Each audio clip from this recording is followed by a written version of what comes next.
Ya, secara militer juga begitu nanti, karena mewarisi generasi yang sebelumnya itu, karakteristik yang sangat kasar, pengen sesuatu segera dilakukan, nabi aja dibunuh, apalagi yang bukan nabi. Nabi aja nggak ada harganya. Kalau rumah sakit dibom, dunia mengutuk, cuman ngutuk aja, ngutuk begini, besoknya ambulan dibom lagi. Ini nggak pengaruh. Lihat wawancara terakhir itu. Ya, bagi kami nggak ada harganya. Kolateral itu dibandingkan dengan nyawa ini kami, katanya warga kami. Jadi generasinya dijaga, yang penting yang lain nggak ada nilainya. Nilainya. Antum nggak ada nilainya tuh. Saya nggak ada nilainya. Dia ada yang ada nilai itu yang ini aja. Nah, itu generasi rusak. Assalamualaikum warahmatullahi wabarakatuh. Alhamdulillah ikhwan akhwat, kita berjumpa kembali dalam kajian Jalan Menuju Sorga yang disampaikan oleh Ustadz Adi Hidayat. Semoga bermanfaat. Sebelum kita ikuti, ayo channelnya di subscribe, like, komen, dan nyalakan lonceng notifikasinya. Yuk langsung saja kita simak bersama-sama berikut ini. Bismillahirrahmanirrahim. John, ya, Yahya, bahasa Inggrisnya atau Latinnya John, ya, John, Yohanes, John, jelas? Nah ini Nabi Zakaria, Nabi Yahya, itu kan ditunggu-tunggu pemuka Nabi mereka itu, pemukanya, generasinya sama, generasi Musa ke bawah itu. Ya, itu Yahya itu dihadirkan pertama kali oleh Allah seperti Harun kepada Musa, disiapkan dulu supaya menyiapkan jalannya Isa alaihissalam ketika membawa risalah. Ya, karena Nabi Isa itu nanti dari bayi sudah dapat tugas, tumbuh dewasa, mudanya itu meninggalnya muda, jadi nggak nikah Nabi Isa itu, nggak sempat nikah, 30-an tahun lebih sedikit itu sudah meninggal. Ya, inni mutawaffika wa rafi'uka ilayya. Ya, diwafatkan, diangkat kemudian oleh Allah Subhanahu wa ta'ala. Makanya makamnya sampai sekarang nggak ditemukan. Diangkat. Jadi sudah sampai di situ disiapkan dulu. Yang menyiapkan siapa? Allah. Siapa yang ditunjuk? Nabi Zakaria lewat anaknya Yahya. Itu meninggalnya dibunuh oleh kalangan yang rusak ini. Bayangin sampai bunuh Nabi. Bahkan kalau mau tarik sebelumnya Nabi Soleh ada. Mungkin antum belum pernah dengar kisah ada Nabi digergaji meninggalnya. Belah dua. Gitu. Mereka yang nuntut, ada mukjizat, dikasih kemudian unta keluar dari batu, udah begitu untanya dihabisin, nabinya dibunuh. Ini golongan rusak tadi. Sampai ke puncaknya Nabi Zakaria dibunuh, Nabi juga Yahya dibunuh, dan Nabi Isa pun dikejar mau dibunuh, mau disalib di akhir itu. Ini kan kelakuannya ini generasi rusak. Ya. Jadi yang 70 tadi melahirkan yang baik-baiknya sedikit, ke bawahnya itu Hawariyun itu. Ya, Hawariyun yang 12 orang itu, yang murid-muridnya itu kan. Ya, itu pun sedikit, yang selebihnya itu mewarisi genealogi tadi, genetik tadi yang merusak. Maka ketika itu lahir yang rusak sampai Nabi Isa pun dikejar. Nabi Isa kan keturunan ini dari Bani Israel ke atas, jalurnya ke Ishak alaihissalam. Maka apa yang terjadi? Itulah yang membentuk karakter. Maka dihukum oleh Allah karena karakter ini merusak. Maka golongan orang-orang rusak ini di setiap tempat dimanapun itu gak akan bisa diterima. Maka 3 fase mereka hancur. 3 fase mereka hancur. Pertama, masanya yang gue lihat itu, Jalut. Ini sudah viral di kitab-kitab tafsir. Yang kedua, masanya Nebukadnezar, yang datang dari Babilonia. Habis semua, dihancurkan. Habis dikejar-kejar, kemanapun ada dikejar. Karena selalu merusak, tinggal sini merusak, golongan rusak ini. Yang ketiga, era Romawi. Ya, sesaat kemudian sebelum masuknya khususnya di era-era peninggal Nabi Isa alaihissalam sampai nanti ke era sebelum kelahiran Nabi Muhammad SAW, tidak ada satupun orang-orang generasi ini termasuk Yahudi yang lainnya menetap dimanapun kecuali selalu datang Romawi menghabisi mereka dimanapun. Ya, sampai nanti generasinya Turki Utsmani sampai periode yang berikutnya. Itu setiap tinggal mau wilayah Eropa dimanapun selesai. Inkuisisi, kalau nggak digantung, disiksa, habis dikejar kemanapun. Nggak ada yang bisa menetap karena perilaku ini. Jadi golongan rusak itu tinggal dimanapun sifatnya merusak. Di kalau dagang pengen yang paling unggul, tapi cara unggulnya itu ini diadu dulu nih. Yang eksis diadu. Supaya hancur, begitu hancur dia masuk. Di setiap tempat, setiap era dengan cara berbeda tapi polanya sama. Selalu ingin unggul. Dan sifatnya itu semua sistem dalam berkehidupan disebut millah namanya. Itu prinsip mereka, sepanjang ada sistem berkehidupan di era manapun kita harus yang paling atas. Apapun caranya. Itu yang diungkap di Al-Baqarah ayat 120. Walan tarda ankal yahudu walan nasara hatta tattabi'a millatahum. Antum bedakan din dengan millah itu beda. Dan lihat ya, jangan salah nih, jangan salah. Kalau Yahudi pakai walan tarda ankal yahud, disebutkan Yahudi. Tapi Nasrani pakai la. Cuman kita bacanya pakai kan alif lamnya syamsiyah tuh. Ya, lamnya masuk ke nun. Walan nasara. Padahal itu tulisannya la. Wala an nasara. Yahudi lebih dahsyat. Ya. Di ekonomi, di pekerjaan harus selalu di atas, kuasai. Bagaimanapun caranya. Habisin dulu, hancurkan dulu. Bikin mata uangnya habis, jatuh semua, beli, ini naik ke atas. Yang penting bisa menguasai. Itu caranya. Ya itu kan perilaku ya, perilaku. Nanti caranya menghadapinya bagaimana secara elegan. Ini bukan dorongan untuk membenci, begini. Bukan. Ini menampilkan karakter. Ini dimanapun akan begini. Cara menghadapinya bagaimana. Jadi indahnya Islam itu bukan datang dengan kutukan, bukan celaan, bukan cacian, bukan kebencian. Nggak ada uraian kebencian di Quran tuh nggak ada. Quran cuma menampilkan secara faktual begini karakternya. Kalau ente hidup bergaul dengan mereka, yang akan muncul tuh seperti ini. Nanti menghadapinya bagaimana? Itu sisi ekonomi. Ya, secara militer juga begitu nanti. Karena mewarisi generasi yang sebelumnya itu, karakteristiknya yang sangat kasar, pengen sesuatu segera dilakukan, Nabi aja dibunuh, apalagi yang bukan Nabi. Nabi aja nggak ada harganya. Kalau rumah sakit dibom, dunia mengutuk, cuman ngutuk aja, ngutuk begini. Besoknya ambulan dibom lagi. Nggak pengaruh. Lihat wawancara terakhir itu. Ya, bagi kami nggak ada harganya. Kolateral itu dibandingkan dengan nyawa ini kami, katanya warga kami. Jadi generasinya dijaga, yang penting yang lain nggak ada nilainya. Nilainya. Antum nggak ada nilainya tuh. Saya nggak ada nilainya. Dia ada yang ada nilai itu yang ini aja. Nah, itu generasi rusak. Generasi rusak. Nah, nanti 3 kali itu di fase terakhir, fase Romawi. Maka di mana-mana itu kemudian habis. Baca Qurannya lagi. Ya. Yuk kita bacakan lagi. Wa qadayna ila bani Israila fil kitabi la tufsidunna fil ardi marratayn wa la ta'lunna 'uluwan kabira. Terus fa idza jaa wa'du ulahuma ba'athna 'alaikum 'ibadan lana uli ba'si syadidi fajasu khilalan diyar wa kana wa'dan maf'ula. Jadi begitu kerusakan pertama terjadi tadi, yang membunuh nabi, membunuh rasul, berbuat kerusakan, maka diutus oleh Allah itu hamba-hamba yang lebih rusak tapi kuat. Ya, yang dimaksud di situ bukan yang muslim, bukan. Ya, yang memang udah sama-sama keras dengan mereka tapi sudah menghabisi mereka. Puncaknya di Romawi tadi. Jadi dari yang pertama tadi Goliat, Jalut, kemudian ada Nebukadnezar. Ya, setelah itu kemudian di fase akhirnya Romawi. Makanya di negeri-negeri Eropa itu wajar kalau mereka terusir semua. Di Eropa terusir, baca sejarah deh. Di Jerman terusir, Austria terusir, di Eropa semua terusir. Jadi nggak ada yang pengen sebetulnya ada di situ tuh. Nggak ada yang pengen. Ya makanya mereka cari tempat aja, yang penting jangan di sini. Jangan di sini. Karena tahu kalau ada di situ rusak tuh negerinya. Ekonomi nggak stabil karena udah dikuasai klan ini aja. Walaupun cuma ada 5 ini yang megang. 5 yang megang. Tuh, yang lain habis semua di bawah. Dan dikendalikan semaunya, rusak akhirnya.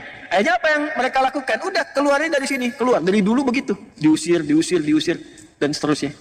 Ya, sampai yang paling menarik apa? Yang menjadikan mereka bisa kembali tenang dan hidup dengan nyaman adalah risalahnya Nabi Muhammad SAW yang mewarisi risalah Nabi Ibrahim alaihissalam ke atas dan menyempurnakannya. Karena ketemu, kenapa tadi saya sebutkan nasab di awal, untuk menunjukkan kalau ini dipraktekkan damai semua. Singkatnya sudah selesai, singkat langsung lompat ke era Nabi Muhammad.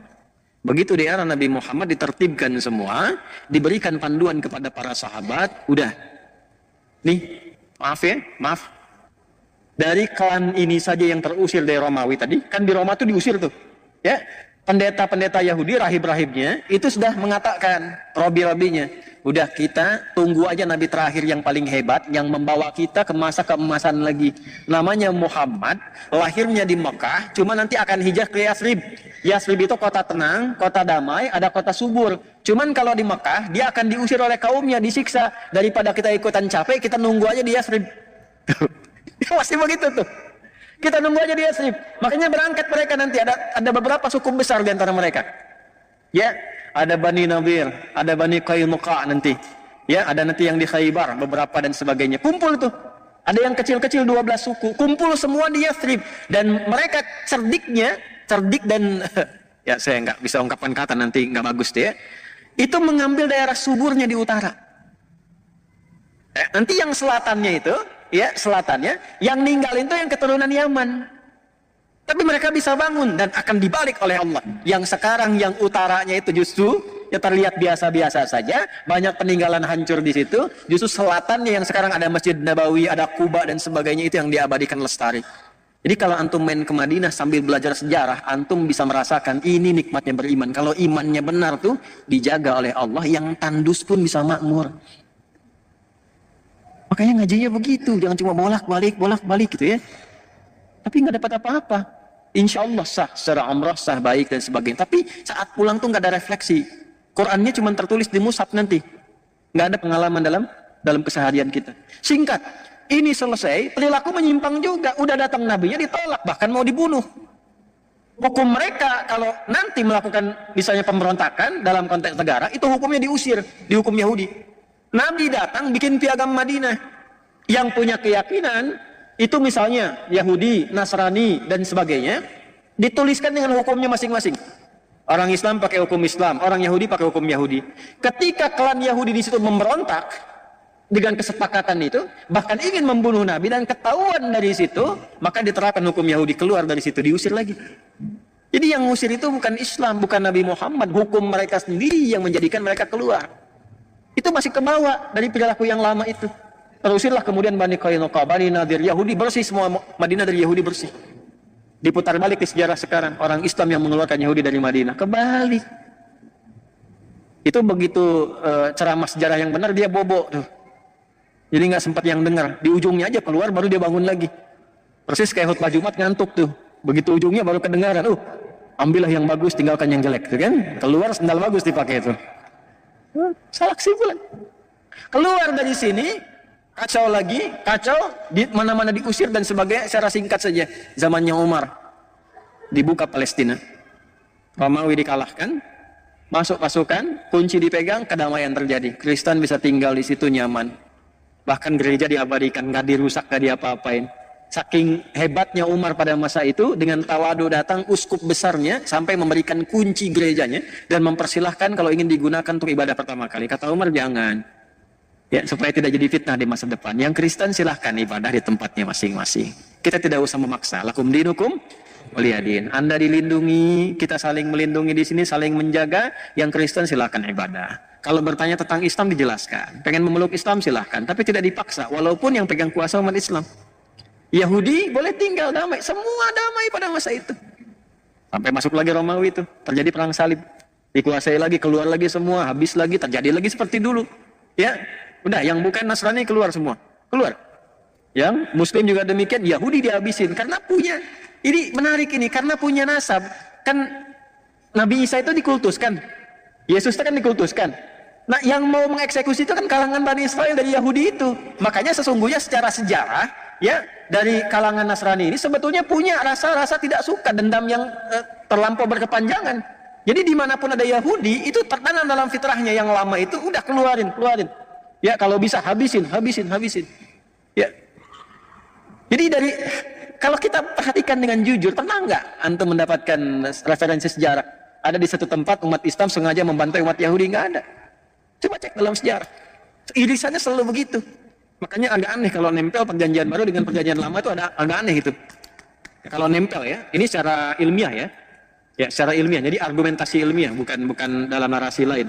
Ini kita bahas sejarah. Kalau pengen diskusi silahkan. Ya, maksud saya jangan sampai dipotong-potong besok saya jadi tersangka gitu kan. Tidak, kita dialogkan ya. Balik sini. Jadi sudah selesai, datang periode siapa? Salahuddin Al-Ayyubi dari suku Kurdi. Dibuka lagi,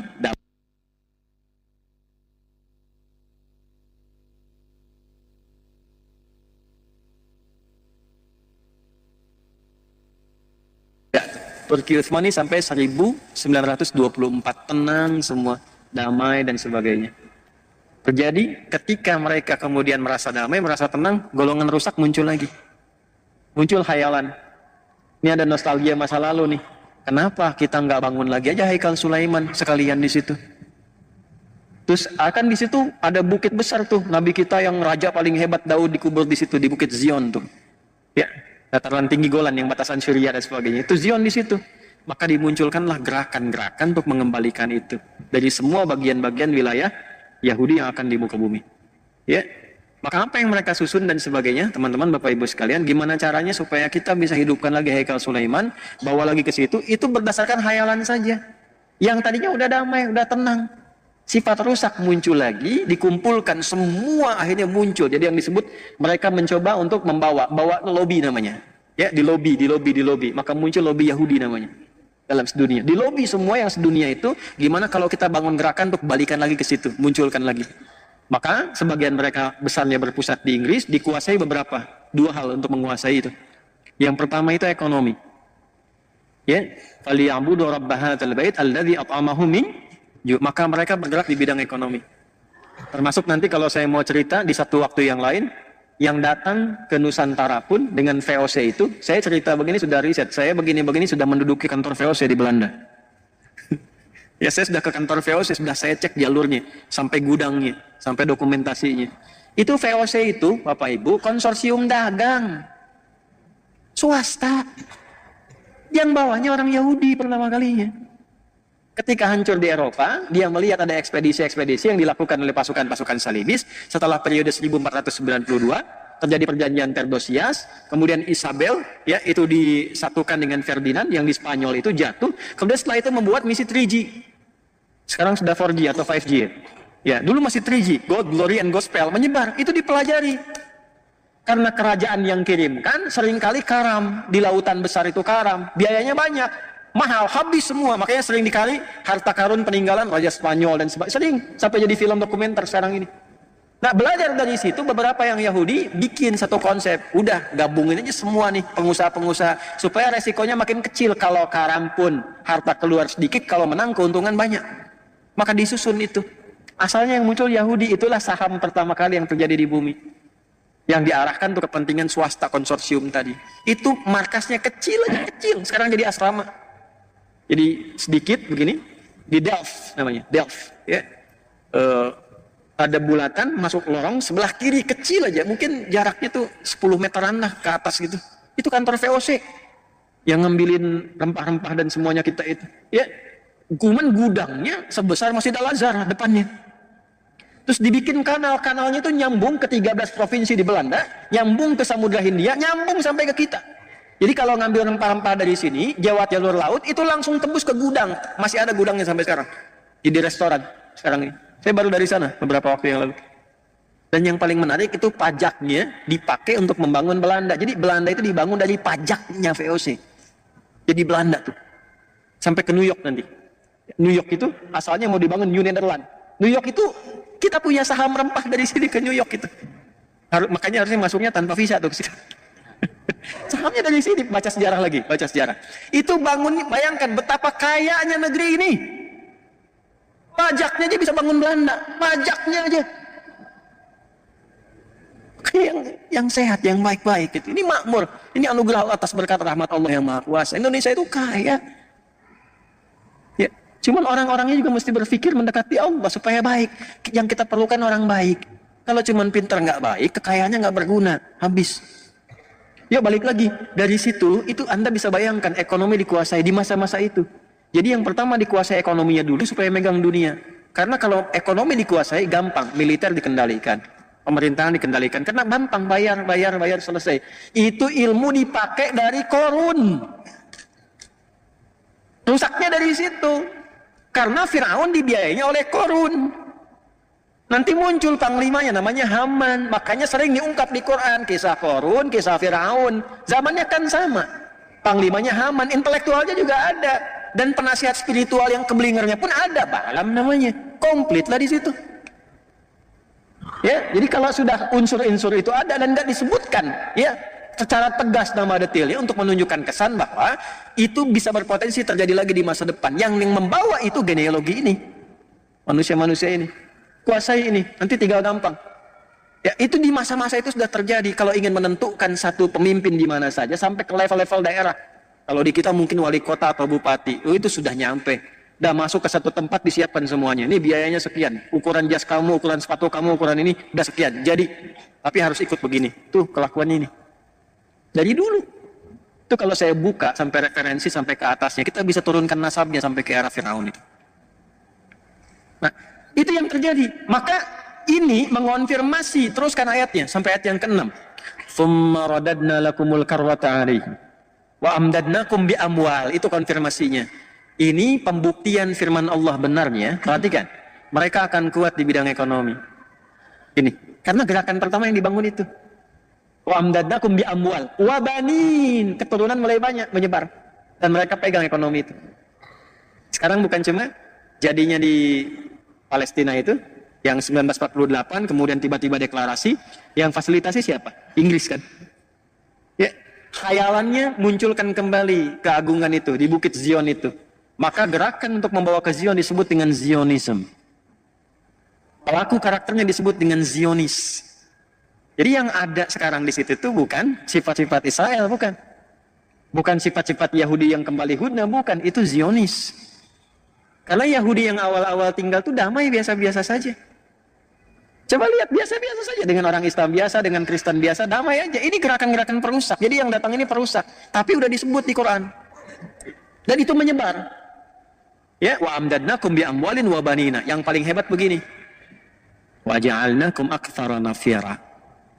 Dan gerakan itu nanti melintasi zamannya akan punya dukungan-dukungan dari pihak-pihak luar yang menguatkan dan membantu mereka. Nafir itu artinya yang mensupport, yang mendukung, yang mendorong. Jadi Quran sudah mengungkap ketiganya. Terbukti nggak sekarang? Satu, ekonomi dipegang, terbukti? Bukti ya. Yang kedua, mereka punya jejaring yang menyebar tuh dari anak keturunan dimanapun. Dan itu punya lobbynya, punya grup-grupnya, punya asosiasinya. Ya, mungkin nanti ada Freemasonry, ada yang lobby, ada yang macam-macam. Itu disebutkan wabanina nyebar. Dan semua membentuk jaringan untuk saling menguatkan sehingga dia bisa punya proksi, bisa punya macam-macam yang itu akan membantu. Wa ja'alnakum aktsara nafira. Semua tiga-tiganya sekarang sedang dibuktikan, ditunjukkan kebenaran ayat ini oleh Allah yang terjadi sekarang. Jadi kalau pengen tahu pembuktiannya, maaf, di amwalin, nih yang pegang ekonomi sekarang siapa? Coba cek, googling siapa aja keluarganya, ketemu. Wabanina, keturunan-keturunan yang menyebar dimanapun ada. Ya, termasuk yang kelahiran di sini juga ada. Itu yang sering muncul di TV tuh, perempuan tuh. Saya nggak sebut nama tuh ya. Ya, ya saya nggak mau kata-kata yang kurang baik lah. Ya, tapi saya biasanya kalau diundang sama yang kurang kompeten itu nggak berminat gitu. Buang-buang waktu gitu. Ya, pengetahuan sejarah minim. Kalau dikatakan tidak tahu gitu kan. Ya, cara berpikirnya juga tidak terstruktur. Ya, jadi kalau kita datang juga buang-buang energi. Ya, jadi kita tonton sambil senyum aja lah udah gitu ya. Ya, jadi baru bicaranya jangankan orang yang pintar, orang biasa awam sih udah paham gitu keadaannya bagaimana. Tapi ini tidak menjadikan kita mesti mencela atau merendahkan, tidak. Justru kita mendoakan kepada jalan yang baik, kemudian memperbaiki dengan cara yang baik dengan menyampaikan yang seperti ini. Tapi yang saya maksudkan kalau Anda cek itu kan kelahiran Makassar. Tapi menjadi bagian dari jaringan lobby kan ke atas ke sana. Itu pembuktian kebenaran Quran. Jadi mana mana nyebar ke bawah lagi rasanya. Wa ja'alnakum aktsara nafira. Saya umumkan tidak boleh ada negara lain yang ikut campur tentang ini. Tapi dia masuk kok lewat kapal induk. Yang lain nggak boleh, dia masuk dengan kapal induk, ya kan? Jangankan kapal induknya itu di border yang di Rafah di Mesir itu jagain di situ. Makanya nggak bisa keluar. Yang jaga tentara mana? Amerika jaga juga di situ. Banyak kumpul, Amerika, Kanada, dari Inggris, dari macam-macam negara Eropa. Yang menariknya begini, ini yang dikuasai jejaring itu, ja'alnakum aktsara nafira, sebetulnya dalam hatinya pun sama, nggak pengen Yahudi masuk ke daerah mereka. Sebab kalau masuk merusak lagi, daripada di kami, di situ aja deh kami jagain.